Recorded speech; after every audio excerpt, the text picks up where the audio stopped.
Okay, so we're working with the Paid Downloads plugin, which handles downloadable products and the links for them. So here was our order. We put our order in. Let me show you the emails that come out from this. I'm just going to switch over to my Thunderbird program. Okay, so this is what I'm going to see as a customer. Okay, thanks for purchasing. It gives us the title here, and there's our link. Okay, that's the link that's only going to work, and it tells them right here it only works for 1 day. Now, one of the things I was mentioning before was this is not all that well laid out, and it's kind of hard to read, I find, and doesn't look very nice. Now, there aren't many options for changing it, but you could at least space out the lines a little bit, make it a little easier to read that way. And you would do that through your settings over here. If we go back to our P downloads here and settings, remember under email here, we can change all of this. So we could, make this a separate line, for example. And we could even give it more space between the lines, all of that sort of thing.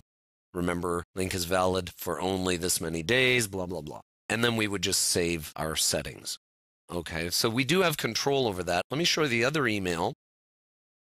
This one is coming to you, the administrator, and it says, we want you to know that so-and-so with their email address bought this product on this date, blah, blah, blah. Here's their download link and so forth, how long it's valid for. Again, it might be different for different products, so it warns you how long they've got.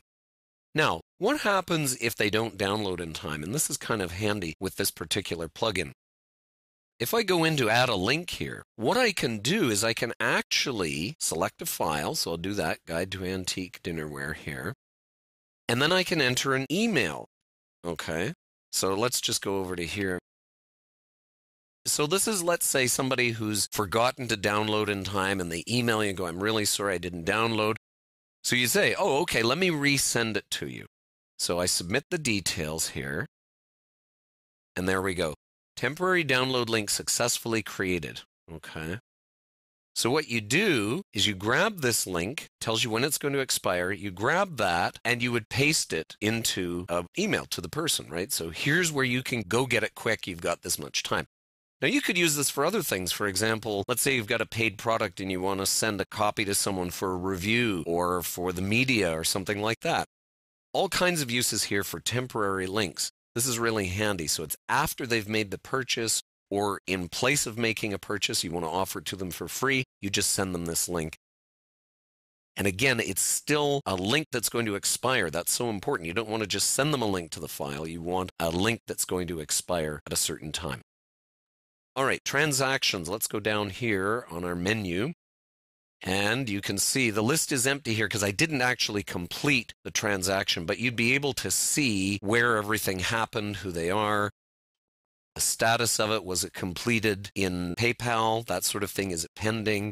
All of that sort of thing. Now, one of the only drawbacks I found with this was that I would like to have the ability to have a return page. Part of the problem is you're in PayPal like this and you click return here and it says return to Brave New Niche. It actually takes you back to the website eventually, to your website. It will take you to the home page of your website and you don't have any control over that in the plugin. You can't say go to this page or that page or create a special page that would have the download link on it or a thank you or something like that. But that's a minor thing, I think, in many ways. As long as the email goes out as it does and it has the download link in it, that's the main thing right there. But those are some of the drawbacks of it. But I think the main thing that's really good about it is it handles those downloadable items, especially when you don't need them in a cart. You just need them one at a time. It handles them very, very nicely, very easily, and has a good flow to it.